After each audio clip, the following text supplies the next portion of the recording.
birabbin nas, malikin nas, ilahin nas, min sahril waswasu fi sudurin nas, allazi waswisu fi sudurin nas, minal jinnati wan nas. Assalamualaikum warahmatullahi wabarakatuh. Hamdan wa syukranillah, salatan wa salaman ala rasulillah wa ala alihi wa sahbihi wa mawalah. Amma ba'du. Sahabat Iksat Channel, mudah-mudahan semua diberikan kesehatan, semua diberikan rezeki yang lancar oleh Allah Subhanahu wa taala. Amin amin ya rabbal alamin. Sahabat, pada kesempatan kali ini saya akan menampilkan satu video di mana dalam video ini ada seorang ibu-ibu yang dulunya katanya Islam tetapi sekarang murtad. Naudzubillah min dzalik. Tetapi tidak berhenti di situ, sahabat. Di dalam video ini ada dialog antara si ibu murtad tadi dengan seorang pendeta. Dan pendeta tersebut menanyakan perihal bacaan Al-Quran yang dulu dia baca pada saat Islam. Nah, kesempatan ini saya akan mengklarifikasi tatkala si ibu ini membaca Al-Quran. Kenapa demikian, sahabat? Karena bacaan Al-Quran yang dibaca si ibu murtad tadi sangat ngawur, sahabat. Maka suatu kewajiban bagi saya untuk mengklarifikasinya, sahabat. Karena dikhawatirkan oleh non-muslim, bacaan Al-Quran yang dibaca oleh si ibu murtad tadi dianggap benar, sahabat. Maka dari itu, mari kita saksikan video tersebut. Ibu Yuyun ini memang betul-betul murtadin. Mantan Islam atau bukan, mereka bilang mana bukti dong. Kalau memang murtadin biasanya ya mungkin tidak tahu semua. Tapi pasti adalah bisa membaca ayat Al-Quran. Begitu loh Ibu Yuyun. Sebelumnya saya bisa pastikan mic-nya sudah hidup. Tes. Oke. Nah, Ibu Yuyun itu bagaimana tanggapan Ibu Yuyun? Jadi ada yang bilang Ibu Yuyun tidak bisa baca Al-Quran sama sekali katanya. Bagaimana itu Ibu? Saya kalau Al-Quran dari juz 1 sampai 30 saya bisa baca. Oh. Ada yang hafal Apa dari juga. mana Ibu? Juz 1 itu sampai apa itu? 30. Oh. Itu kayak nama ini, kitab. Iya, nama Alkitab. Kalau kita kan surat, pasal ayat. Oh, pasal begitu, ayat. ya. Okay. Kalau kita juz, surat. Oke. Begitu. Nah, sudah kita saksikan barusan, sahabat, bahwa si ibu ini mampu membaca Al-Quran dari juz 1 sampai juz 30. Bahkan si ibu ini bisa menghafal beberapa ayat atau beberapa surat, para sahabat. Mari kita saksikan video selanjutnya. Itu kalau baca saya bisa, tapi kalau arti itu ya itu harus mendalami orang, cuman seperti orang di pesantren ya, ya, Ibu? orang pesantren itu mahal kalau harus belajar di pesantren itu.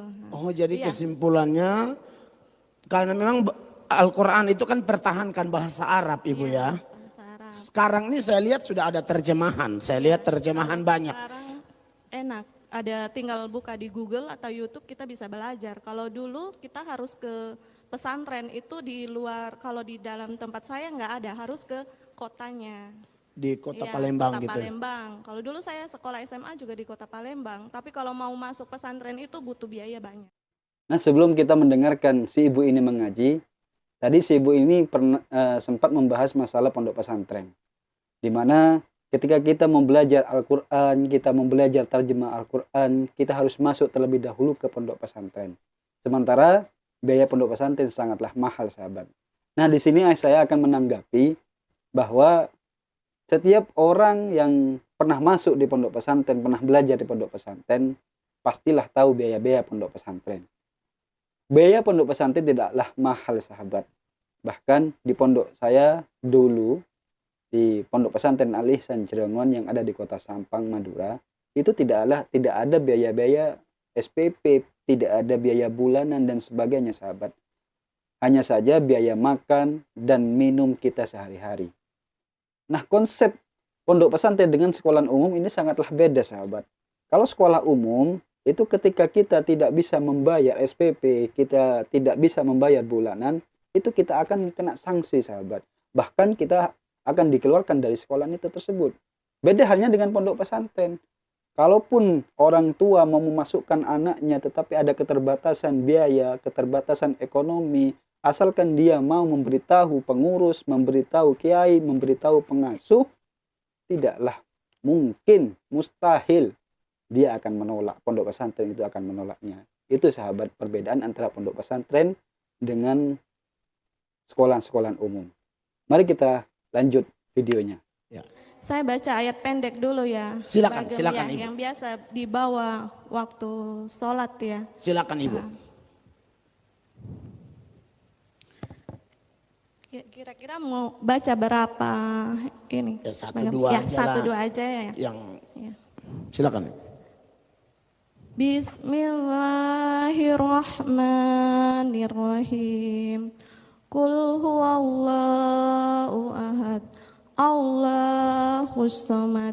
Lam yalid wa lam yulad wa lam yakul lahu kufuwan ahad.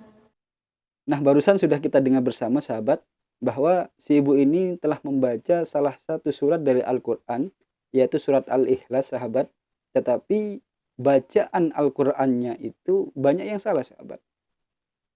Seperti ayat yang pertama, yaitu Qul huwallahu ahad. Seharusnya dibaca seperti itu.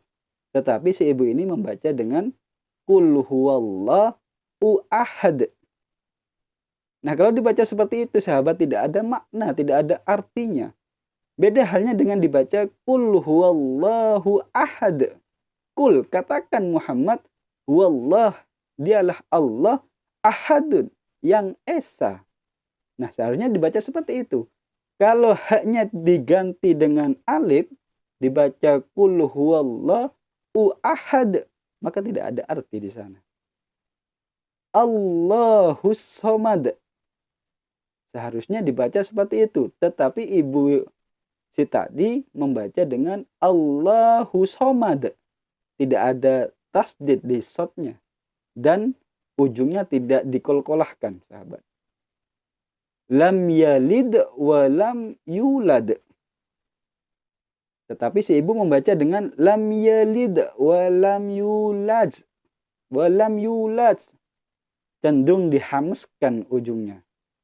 Dan yang terakhir, walam yakullahu kufuwan ahad. Dan ibu tadi membaca dengan walam yakullahu kufuwan ahad. Kufuwan, bukan kufuwan.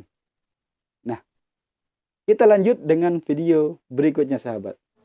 Qul a'udzu birabbil falaq min syarri ma khalaq. Wa min syarril nafasati fil uqad wa min syarrin nafasati fil uqad wa min syarri hasidin iza hasad.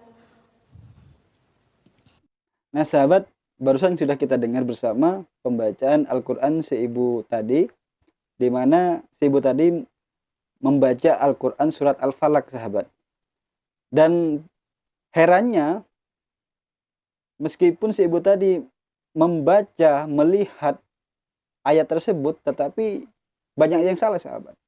Yang seharusnya yang dibaca ayat ketiga, tetapi dia loncat membaca ayat keempat sahabat. Yang seharusnya dibaca wa min syarri ghasikin idza waqab, tetapi si ibu ini membaca wa min syarrin nafasati fil uqad, dan ini dibaca dua kali sahabat. Dan di akhir ayat yang seharusnya dibaca wa min syarri hasidin idza hasad, ibu ini membaca wa min syarri hasidin idza hasad.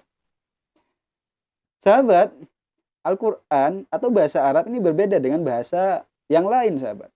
Kalau lafalnya salah, maka artinya juga berbeda. Kalau pembacaannya salah, maka artinya juga salah. Beda dengan bahasa-bahasa yang lain. Sekalipun kita cara pengucapannya salah, belum tentu artinya juga salah. Al-Quran bahasa Arab itu beda. Nah, makanya perlu kita luruskan sahabat, pembacaan-pembacaan yang salah seperti pembacaan si ibu tadi sahabat.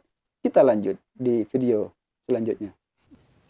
Qul a'udzu birabbin nas, malikin nas, ilahin nas, min sahril waswasu fi sudurin nas, allazi waswisu fi sudurihin nas minal jinnati wan nas. Oke.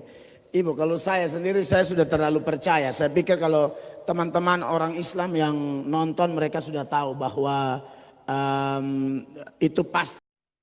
Nah, sudah kita dengarkan bersama sahabat bahwa si ibu ini barusan membaca surat An-Nas, surat terakhir dari Al-Quran.